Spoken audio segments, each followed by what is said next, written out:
Hadirin yang dimuliakan Allah, kita kalau mau kaji sosoknya Nabi Muhammad ini istimewa. Mukjizat beliau yang membuktikan beliau adalah seorang utusan Allah Subhanahu wa Ta'ala.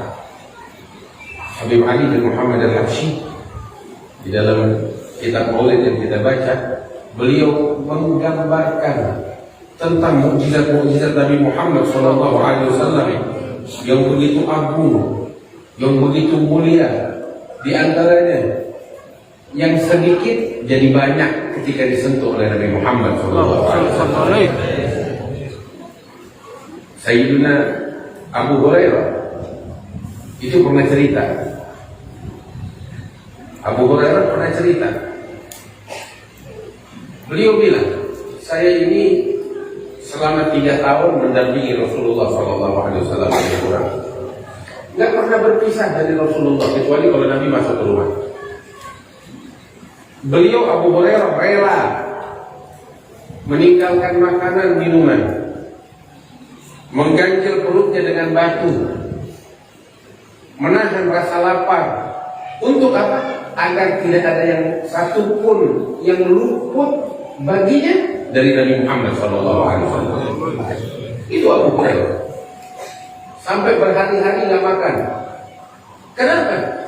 Khawatir kalau dia pergi makan, dia mencari nafkah, luput hadis Nabi Muhammad atau suatu kejadian atau perilaku Rasulullah, luput baginya dari apa yang bersumber dari Rasulullah SAW. Sampai Abu Hurairah bilang, terkadang rasa lapar itu menyakiti diri saya.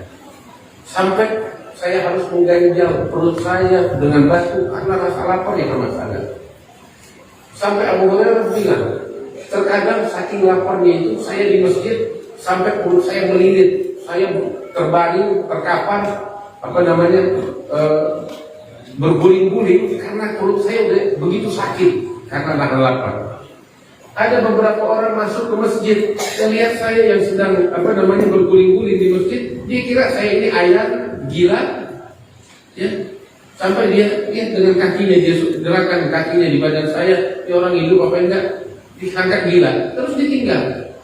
Padahal saat itu saya enggak gila, enggak ayat, saya hanya menahan rasa lapar yang betul-betul menyakitkan.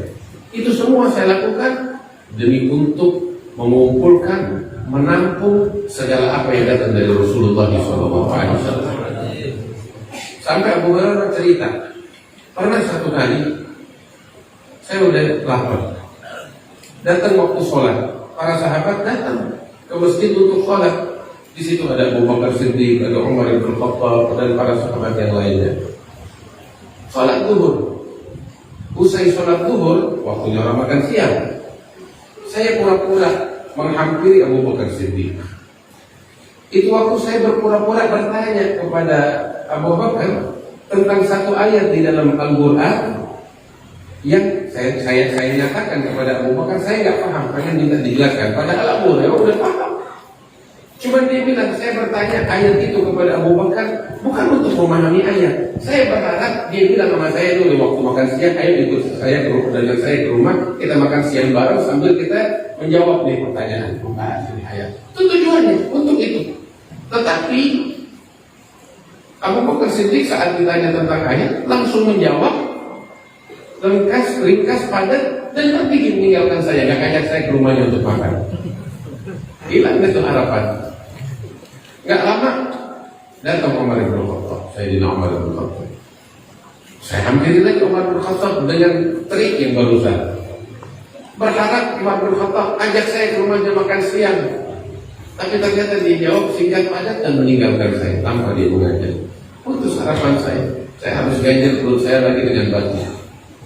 Tiba-tiba ketika saya menahan lapar, datang Nabi Muhammad keluar.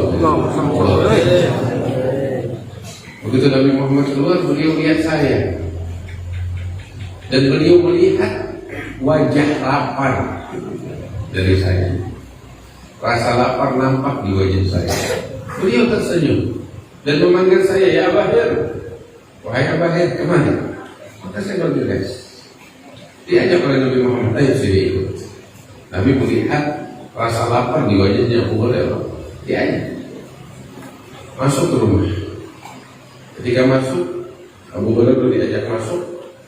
Nabi lihat dalam rumahnya ada wadah kecil, mungkin gelas atau mangkok, ya isinya susu.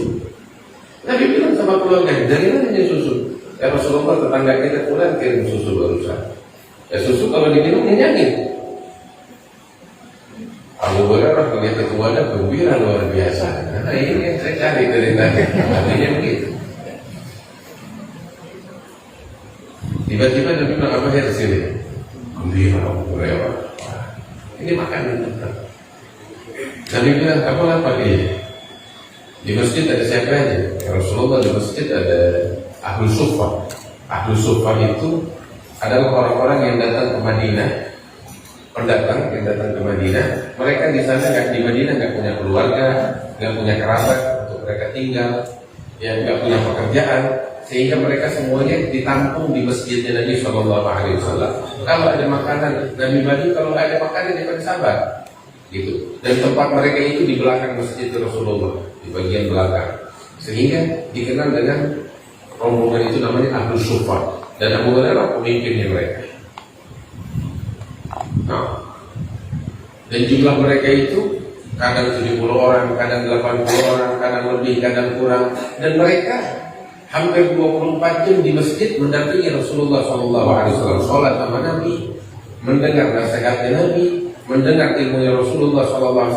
Artinya, mau tahu nggak pesantren pertama kemana? Itu dia. Itu dia pesantren pertama, mazhab pertama yang didirikan di dalam dunia Islam. Itu dia Ahlus Suffah. Mereka semuanya di masjid ngaji sama Rasulullah, belajar sama Rasulullah SAW. Nabi bilang sama Abu Hurairah, Abu Hurairah di masjid ada berapa orang? Ada banyak ya Rasulullah Ahlus Suffah. Nabi bilang sama Abu Hurairah, panggil mereka semuanya, mereka kantornya. Abu Hurairah dengan gitu udah mulai kecewa nih. Dalam hatinya, ya Allah, wadah yang kecil isinya susu, ini juga diminum satu orang nggak kenyang. Ini 70 orang suruh panggil, tapi Nabi yang memerintahkan untuk panggil mau gimana? Makanya berdekan, takut ada Abu Hurairah depan mereka, panggil Abu Suffah. Semua masuk, dan semuanya kayak Abu Hurairah kelaparan. 70 orang kelaparan. Masya Allah. Datang mereka, semua boleh ambil tempat duduk. Abu Hurairah bilang, ya, ini kalau saya nggak pertama minum habis.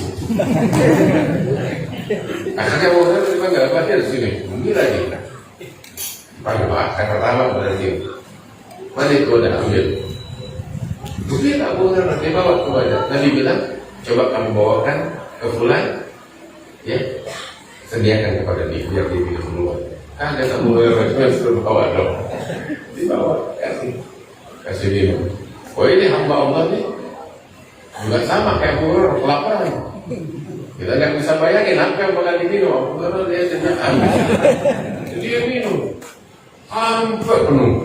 Abu Hurairah berarti habis, sampai ini orang minum sampai kenyang, sampai puas. Abu Hurairah udah deh, ya gue harap saya nggak dapat apa. Ternyata begitu selesai dia masih ada. Masih ada harapan. Habis minum, udah selesai ya keluar. Sebabkan penuh di dalam. Abu Hurairah lagi sekarang saya bilang, tapi maafkan, kasih yang berikutnya. Ya, habis. Yang berikutnya minum, sampai puas. Abu Hurairah bilang, enggak kebagian saya. Begitu dia udah puas, selesai, dikembalikan ke wadah. Jadi enggak pulang. Masih utuh. Mulai merasa pasti mengisi. Habis minum orang kedua keluar, yang ketiga juga begitu keluar. Satu persatu minum, selesai minum dengan keluar, sampai 70 orang lebih itu minum semuanya tuntas. Sampai di rumahnya Rasulullah yang tadinya penuh, nggak tersisa siapapun. Di wadah gelas kecil, mungkin seperti ini. Ya wadah masih utuh nggak kurang. Nabi bilang kepada Abu Hurairah, ya Abu Hurairah, tinggal siapa lagi yang belum minum? Abu Hurairah bilang, tinggal saya dan kamu ya Rasulullah. Kalau gitu, Nabi bilang, kalau gitu ayo kamu minum. Engkau dulu ya, kalau enggak kamu duluan. Minum Abu Hurairah. Dia minum banyak-banyak. Selesai minum, udah ya Rasulullah. Nabi bilang, enggak, tambah lagi. Kamu yang tadi kelaparan. Ya Rasulullah, minum, tambah. Minum lagi Abu Hurairah. Udah selesai minum, ya Rasulullah. Nabi bilang, minum lagi. Ya Rasulullah, minum. Ya minum lagi, perintah dari Rasulullah. Sampai kembung perutnya. Udah ya Rasulullah gak kuat. Nabi bilang, minum lagi. Dia minum. Sampai gak kuat. Selesai ya Rasulullah cukup. Minum lagi. Abu Hurairah bilang, ya Rasulullah aja tidak dikemas lagi. Saya udah gak dapat jalur lagi untuk masukin dia. Tapi lagi sudah. Kalau nggak ada tempat lagi bawa kembali diambil oleh Rasulullah, beliau minum sampai habis. Bayangin, satu gelas, satu mangkok yang cuma bisa dihabiskan oleh 1-2 orang, saat itu juga 70 orang meminumnya tidak habis. Manusia bisa begitu? Enggak. Alat yang ada juga sekarang nggak bisa teknologi bikin gitu. Tapi ini mukjizat Muhammad. Rasulullah Sallallahu Alaihi Wasallam. Bahkan lebih dari itu, tahu? Abu Hurairah cerita, saya punya kenangan manis dengan Rasulullah. Apa itu? Dia bilang sebenarnya ada 3 hal yang membuat saya itu betul-betul sedih dan terpukul. Ditanya apa itu? Beliau cerita setelah wafatnya Nabi Muhammad jauh. Beliau bilang 3 hal ini membuat saya sedih dan terpukul. Apa itu? Yang pertama adalah wafatnya Rasulullah SAW. Yang kedua kata Abu Hurairah adalah pembunuhan Utsman bin Affan. Tatkala Sayyidina Utsman terbunuh. Dan yang ketiga yang membuat saya sedih itu adalah kantong bekal saya. Orang-orang dengan itu bingung, kantong bekal apa? Coba ceritakan kepada kami. Abu Hurairah bilang, betul. Dulu waktu Nabi Muhammad masih hidup, pernah satu kali kita lagi menempuh perjalanan dengan Rasulullah. Nabi panggil saya. Beliau katakan, ada bahaya kemari. Terbaik ya Rasulullah. Hal ini engkau punya sesuatu yang bisa dimakan? Abu Hurairah bilang, nah ya Rasulullah, lihat dalam jazwat. Jazwat itu kantong bekal. Di kantong bekal ini ada beberapa biji korban. Nabi bilang, porsi diambil oleh Nabi Muhammad, dituang. Abu Hurairah bilang, saya hitung. Saat dituang itu saya hitung jumlahnya 20 butir kurma, tidak lebih. Maka Nabi SAW mengambil kurma itu satu persatu dibacain sama Nabi, didoain. Terus Nabi sendiri yang taruh lagi di dalam kantong bekal itu. Satu diambil dibacain doa sama Nabi, taruh di kantong. Ambil lagi yang kedua, taruh ke kantong, dibacain, ditaruh kantong. 20 butir semuanya dibacain, ditaruh di kantong. Terus Nabi bilang sama Abu Hurairah, ya, kamu makan dari sini. Kalau kamu mau makan, jangan dituang, tapi diraup, diambil ke dalam, jangan dituang. Maka saat itu waktu banyak orang, prajurit-prajurit yang bersama Rasulullah. Maka saya ambil dari dalam itu, saya tuang. 10 orang masuk makan. Setelah 10 orang makan dan kenyang, mereka keluar. Panggil lagi 10. Saya rawat lagi orang ada makan kenyang. Jadi 20 butir sampai puluhan, ratusan prajurit makan dari dalam kantong. Abu Hurairah bilang, saya hitung pertama jumlahnya cuma 20 butir. Tapi ini puluhan, ratusan prajurit yang bersama Nabi Muhammad semua makan dari itu sampai kenyang. Terus nggak sampai di situ. Sejak itu makannya saya dari situ. Abu Hurairah bilang, saya dan keluarga saya kalau mau makan, ya kita ngambil korma dari situ. Nabi bilang jangan dituang, kita tahu dari mana. Itu saya makan dari masa Nabi Muhammad masih hidup hingga beliau wafat. Kemudian Sayyidina Abu Bakar Siddiq menjabat selama 2 tahun sekian bulan. Ya, sampai beliau wafat, makanan kita dari situ keluarga. Sayyidina Umar bin Khattab menjabat sekitar 8 tahun lebih kurang. Kita makan dari situ, tidak berkurang sama sekali. Utsman bin Affan menjabat sekitar 10 tahun lebih kurang. Kita makan dari situ sampai saat terjadi huru hara di masanya Sayyidina Utsman. hingga dibunuh Sayyidina Utsman bin Affan, itu terjadi kerusuhan di kota Madinah, sehingga banyak rumah-rumah yang dijarah, dirampas harta bendanya, termasuk rumah saya dirampok dan dijarah. Yang sangat saya sesali itu kantong format termasuk yang dijarah. Itu saya sedih luar biasa. Beliau bilang, selama puluhan tahun saya makan dari situ, padahal saya ingat begitu dituang pertama kali oleh Rasulullah hanya 20 butir kurma. Tapi bayangin, ini udah makan berapa puluh tahun dari situ. Sampai Abu Hurairah bilang, saya data dari kantong ini saya udah makan sekitar 12.000 sok.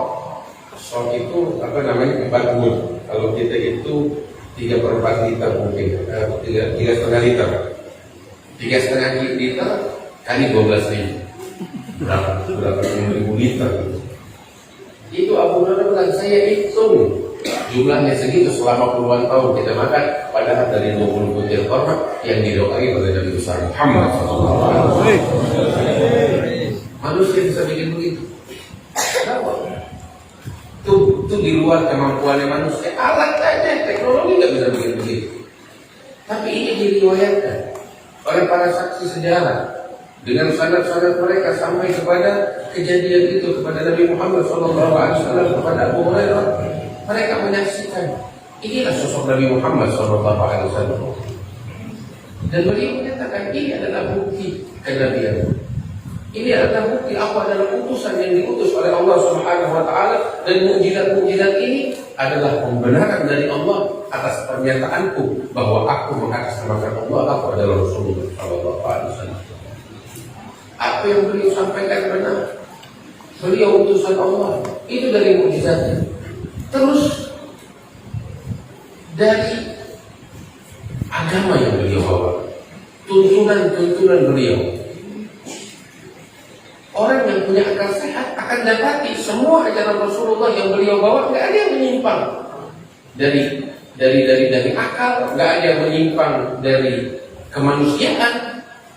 Ajarannya yang terbaik, solusi bagi segala permasalahan. Bahkan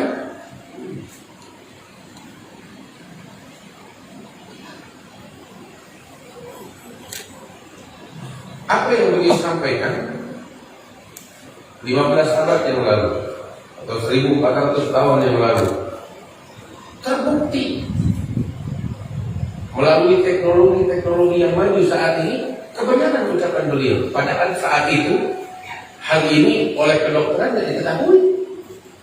Dari mana sumbernya kalau bukan dari Allah Subhanahu wa taala sang pencipta? Di antaranya itu disebutkan di dalam Sahih Al-Bukhari. Nabi sallallahu alaihi wasallam mengatakan, idza waqa'a dzubab fi ina'i ahadikum falyabus. Nabi bilang, apabila seekor lalat jatuh di gelas kalian yang berisi minuman, Nabi bilang, maka celupkan dia ke dalam, baru diangkat. Kenapa? Nabi bilang, fa'inna fi'ihda janahin, di salah satu dari sayapnya itu terdapat racun penyakit. Penawarnya di mana? Penawarnya di sayap yang satu lagi.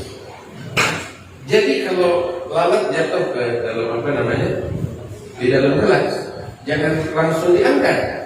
Dikhawatirkan racunnya udah masuk ke dalam gelas itu. Tapi dimasukin ke lalat sehingga racun masuk, penawarnya juga masuk, netral lagi, dinetralisasi, baru dikeluarin. Nabi bilang begitu. Kapan? 1400 tahun yang lalu. Belum ada kedokteran, belum ada teknologi yang maju, belum ada laboratorium. Dan ternyata ada seorang ahli di bidangnya, seorang profesor, doktor yang ahli di bidang kedokteran, di bidang ilmu bedah. Beliau ini adalah profesor dari Perancis. Namanya Profesor Maurice Bucaille. Beliau ini mendapat kehormatan untuk meneliti mumi Firaun. Meneliti mumi Firaun. Yang kebetulan di tahun itu ditemukan. Dan ini mumi unik. Dari mumi-mumi Firaun yang lainnya, ini unik. Apa uniknya? Mumi Firaun yang ada itu kan banyak Firaun itu. Semua muminya warnanya hitam. Ini satu warnanya putih. Lain sendiri. Alhasil dia dapat kehormatan untuk meneliti ini mumi. Dibawalah jasad Firaun ini yang baru ditemukan ke Perancis untuk diteliti. Dan dia ketua penelitiannya, Maurice Bucaille. Begitu dia dibawa, dia dapat dibuka. Ini jasad Firaun masih utuh. Berbeda dengan Firaun yang lain ketika ditemukan, banyak cacatnya, banyak kerusakannya. Tapi ini masih utuh kayak baru kemarin meninggal, kayak baru kemarin mati. Masih utuh. Berbeda dengan Firaun yang lain. Dia buka, dia teliti, sampai dia heran. Ini ribuan tahun umurnya, kok masih utuh? Terus yang unik, ada kandungan garamnya tinggi. Padahal mumi Firaun lainnya nggak ada kandungan garam. Ini nomor satu. Sampai akhirnya dia ambil kesimpulan yang berbagai macam. Setelah penelitian itu, dia buat seminar. Datang banyak pihak dengan beragam latar belakang mereka. Dan gak sedikit dari mereka orang-orang Islam di bidang kedokteran. Walhasil saat itu Maurice Bucaille menyampaikan hasil penelitiannya. Di antaranya dia bilang ini unik, beda sama yang lainnya, masih utuh. Terus kandungan garamnya tinggi, dan saya rasa dia bilang yang membuatnya berbeda karena ada kandungan garam. Seakan-akan ini Firaun matinya tenggelam di laut. Dia bilang begitu. Sehingga kadar garam ini bercampur dengan obat-obat mumifikasi itu, sehingga membuatnya berbeda dengan yang lain.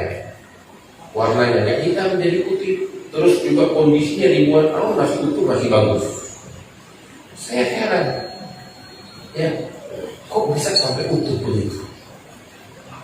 Selesai dia menyampaikan penyampaiannya, ada beberapa dokter muslim di sini bilang kepada ini profesor, kamu tahu? Kami nggak heran dengan itu. Kok nggak heran? Kenapa? Sebab kitab suci kami telah menyebut tentang itu. Ada di kitab suci, ada Al-Quran yang dibawa oleh Nabi Muhammad SAW. Penasaran sebagai seorang peneliti profesor, penasaran. Ini ada yang mendahului dia di dalam pertemuan itu. Apa yang dikatakan oleh kitab suci kalian? Allah Ta'ala bilang, "Al-yawma nunajjika bibadanika litakuna liman khalfaka." Allah mengatakan kepada Firaun saat dibinasakan, ditenggelamkan, Allah mengatakan, hari ini kami menyelamatkan jasadmu agar menjadi pelajaran bagi generasi setelah engkau. Terperanjat dia, sebab dia seorang Nasrani. Dia juga mengkaji kitab Bible, kitab-kitab Nasrani. Di kitab Bible yang dia kaji, diceritakan tentang Nabi Musa, tentang Firaun yang dibinasakan, ada lengkap. Tetapi dalam kitab suci orang-orang Nasrani, perjanjian lama maupun perjanjian baru, nggak pernah disebut ya bahwasanya jasad Firaun itu masih utuh dan diselamatkan. Nggak ada. Satu-satunya yang menyebut itu adalah Al-Quran. Dan itu Al-Quran yang mana? Ini kitab apa? Ini kitab suci yang diturunkan oleh Allah kepada Muhammad. Kapan diturunkan? 1400 tahun lalu. Tambah kaget dia. 1400 tahun udah menyatakan jasad Firaun ini diselamatkan. Padahal baru ditemukan beberapa tahun yang lalu. Artinya bukti kebenaran Al-Quran itu baru terbukti setelah lebih dari 1400 tahun. Kita belajar sampai akhirnya dia mengkaji Al-Quran hingga dia masuk Islam. Dia menulis buku. Dia masuk Islam dan dia menulis suatu buku yang fenomenal saat itu. Judulnya Al-Quran, Bible, dan Sains. Al-Quran, Bible, dan ilmu pengetahuan.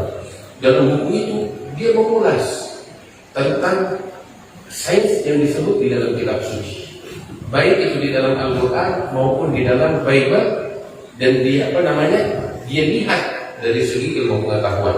Dan dia bilang, saya dapati di dalam Bible disebut banyak hal yang berkaitan tentang ilmu pengetahuan, tapi sebagian besarnya kontradiksi dengan sains. Berbeda halnya dengan Al-Quran. Berbeda halnya dengan Al-Quran. Saya nggak pernah dapatin satu ayat pun yang berbicara tentang sains yang bertolak belakang dengan ilmu pengetahuan dan sains. Semuanya yang disebut oleh Al-Quran terbukti secara ilmiah. Dia bilang begitu.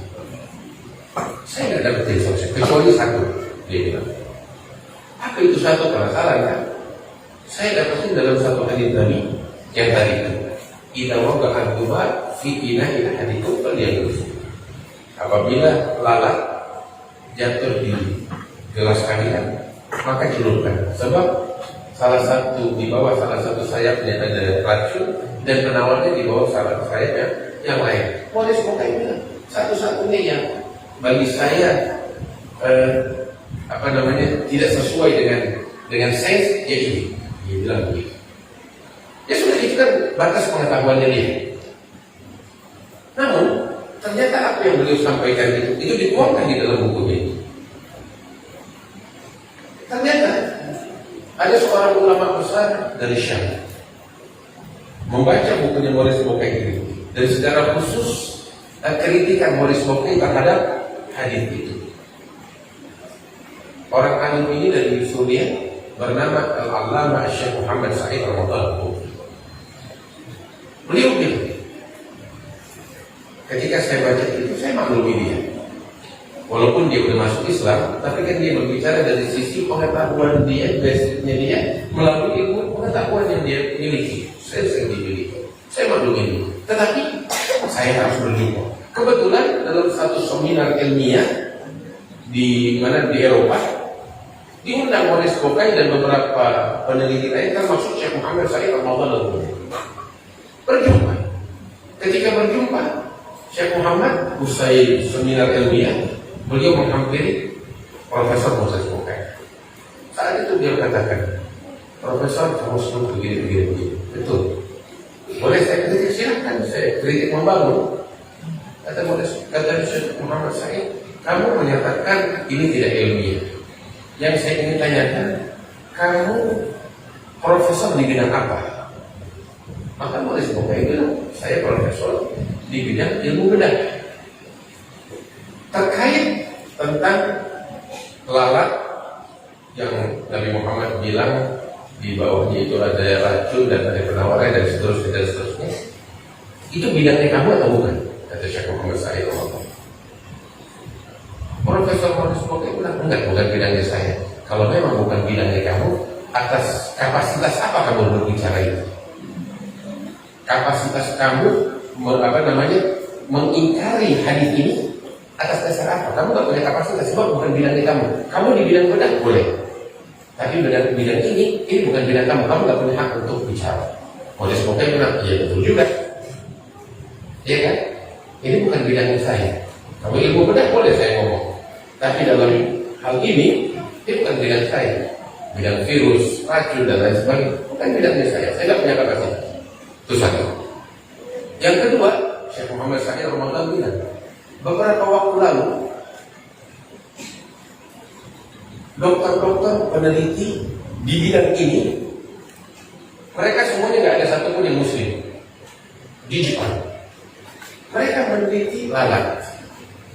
Penelitian mereka sampai kepada titik bahwasanya lalat ini di bawahnya itu, di bawah sayapnya ada racun, dan penawar racun itu di sayap yang sebelah.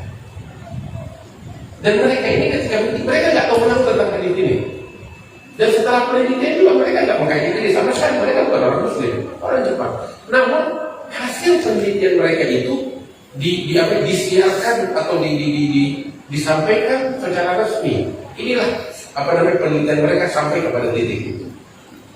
Diunjukin, ini dia secara resmi disiarkan hasil penelitian para dokter itu yang menyatakan hal ini. Dan mereka ahli di bidang ini, bukan seperti kamu. Maka Maurice Bucaille begitu gembira dia perbaiki lagi tulisannya dia. Yang intinya yang tadinya dikritik ucapannya Nabi, ternyata yang mengkritik malah mendukung ucapan Rasulullah SAW. Terbukti kebenaran Nabi besar Muhammad SAW. Hadirin yang dimuliakan Allah, kalau tentang lalat Nabi menyebutkan dan benar ucapannya, maka bagaimana hanya tentang pernyataan beliau bahwa dirinya adalah utusan Allah Subhanahu wa taala. Ma yantiqu 'anil hawa in huwa illa wahyun. Padahal kapan Nabi belajar? Kapan Nabi Muhammad belajar kedokteran? Ummi. Tahu ummi Nabi ummi yang buta huruf. Tetapi lihat, Allah yang mengajarkan. Allah yang memberikan ilmu ini kepada Rasulullah SAW. Dan ini adalah bukti-bukti kebenaran sosok Nabi besar Muhammad SAW yang wajib kita pelajari, yang harus kita kaji. Untuk apa? Sehingga keyakinan kita bertambah bahwa beliau adalah Rasulullah SAW. Terakhir, kita kalau baca maulid, kita diri, mahalul qiyam kita diri. Dalilnya apa itu diri? Ada dalilnya yang kita kasih tahu. Dalilnya ada dari Al-Quran. Dari mana? Ini kaitannya sama tadi saya bilang kita harus mengkaji sosok Rasulullah, berpikir tentang, merenung tentang. Sebab Allah menyuruh kita untuk itu. Seakan-akan Allah bilang kepada kita, ini sosok Muhammad, kalian uji. Kalian uji. Cari tahu tentangmu. Uji dia.